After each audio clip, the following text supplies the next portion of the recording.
ရိုနယ်ဒိုရဲ့ပုံရိပ်ကိုကြောက်လို့ပြစ်ဒဏ်နေဖြေလျှော်ပေးခဲ့တဲ့ FIFA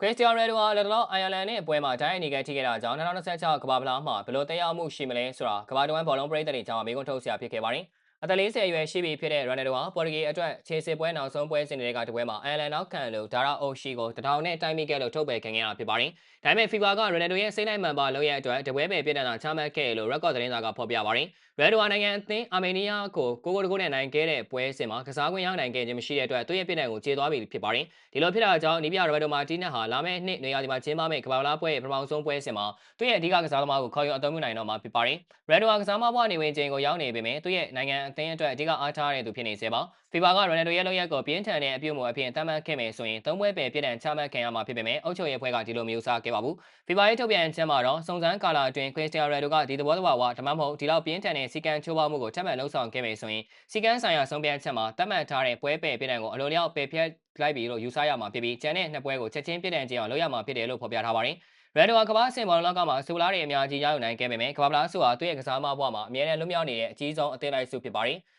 သူဟာ2026ကမ္ဘာလားပြိုင်ပွဲဟာသူ့အတွက်နောက်ဆုံးခွင့်ရဖြစ်မယ်လို့အတည်ပြုထားပြီးကျွန်တော်အသက်42နှစ်ရှိလာမှာဖြစ်တဲ့အတွက်ဒါကျွန်တော်ရဲ့နောက်ဆုံးကမ္ဘာလားဖြစ်မှာကတေချာပါတယ်လို့ပြောခဲ့ပါတယ်။လက်ရှိမှာသူဟာဂိုးတွေသွင်းနေရပြီးမြန်ဆန်မှုထက်မြက်မှုတွေကိုခံစားနေရတဲ့အတွက်နိုင်ငံအသင်းနဲ့ကစားတာပျော်ရွှင်နေတယ်လို့လည်းပြောကြားခဲ့ပါတယ်။ဘောလုံးသမိုင်းတစ်လျှောက်ကြီးကျယ်ဆုံးကစားမတွေကတူဖြစ်တဲ့ပေါ်တူဂီစူပါစတာဟာဘောလုံးခွင်းကနေအနားယူဖို့အချိန်ဟာနောက်ထပ်တစ်နှစ်ပဲကျန်ရှိတော့တယ်လို့အတည်ပြုပြောကြားထားပါတယ်။ဘယ်လိုကအယိုးသားပြောရရင်မကြခင်လေးဆိုတာတစ်နှစ်လောက်ပဲကိုပြောတာဖြစ်ပါတယ်ကျွန်တော်အခုချိန်လေးကိုပြောရွှင်နေပါတယ်ဒါပေမဲ့မကြခင်ဆိုတာတကယ်ကိုမကြခင်ပါပဲဘာလို့လဲဆိုတော့ကျွန်တော်ဘောလုံးအတွက်အရာအားလုံးကိုပေးဆက်ခဲ့ပေးပါပြီနှစ်ပေါင်း25နှစ်ကြာဘောလုံးကစားခဲ့တယ်လှုပ်ရှားရှိရတဲ့အားလုံးလုပ်ခဲ့ပေးပါပြီလို့လည်းပြောကြားခဲ့ပါတယ်FIFA ပေါ်တူဂီတင်းကောင်းဆောင်ခရစ္စတီယာနိုရိုနယ်ဒိုကိုပုံမှန်3ပွဲပဲပြည်တန်စာတပွဲသာအတည်ပြုပြီးကျန်တဲ့ပွဲကိုဆိုင်းငံပြည်တန်ချမှတ်ခဲ့ခြင်းအတွက်မျက်နှာသာပေးမှုနဲ့စီးမြင့်တွေကိုဖေရောက်ခဲ့ခြင်းဆိုပြီးဝေဖန်မှုများစွာထွက်ပေါ်ခဲ့ပါတယ်။ FIFA ကတရားဝင်ထုတ်ပြန်တဲ့အကြောင်းပြချက်နဲ့ဘောလုံးသုံးသက်သူတွေရဲ့အမြင်ကိုအောက်ပါအတိုင်းဖော်ပြလိုက်ပေးပါတယ်။ FIFA ရဲ့ကြေညာချက်မှာကြန့်ရှိတဲ့နှစ်ပွဲအတွက်ပြည်တန်ကိုတနည်းစောင့်ကြည့်ကာလအောက်ဆိုင်းငံထားပါတယ်လို့ဖော်ပြခဲ့ပါတယ်။ဆိုလိုရင်းကဒီတနေ့အတွင်းမှာရဲဒိုဟာအလားတူပြင်းထန်တဲ့အမှားမျိုးထပ်မံကျူးလွန်ခဲ့ရင်ကျန်တဲ့နှစ်ပွဲပဲပြည်တန်ကိုချက်ချင်းပြန်လည်အသက်ဝင်စေမှာဖြစ်တယ်လို့ဆိုပါတယ်။ဒါအပြင်ရဲဒိုဟာကမ္ဘာပေါ်ကဩဇာအရှိဆုံးနဲ့ဝင်ငွေအကောင်းဆုံးအားကစားသမားတွေကတူဖြစ်ပါတယ်။ရဲဒိုဟာကမ္ဘာလားပွဲစဉ်တွေရဲ့ပထမဆုံးပွဲစဉ်များမှာပါဝင်ကစားခွင့်မရရင် FIFA အတွက်စီးပွားရေးအရဝင်ငွေဆုံးရှုံးမှုတွေများပြားစေနိုင်တယ်လို့ဝေဖန်သူတွေကဆွဆွဲကြပါတယ်။ FIFA ရဲ့တရားဝင်အားဖြင့်သူ့ရဲ့စီးမြင်တစ်ခုကိုကိုးကားပြီးပြည်ထောင်ကိုဆိုင်းငံ့ပေးခဲ့ပေမဲ့ဘောလုံးလောကရဲ့အမြင်မှာတော့ရိုနယ်ဒိုရဲ့ကမ္ဘာကျော်မှုနဲ့ကမ္ဘာဖလားရဲ့စီးပွားရေးတန်ဖိုးတို့ကြောင့်မျက်နှာသာပေးခဲ့ခြင်းဖြစ်တယ်လို့အများစုကယုံကြည်နေကြပါတယ်ခင်ဗျာ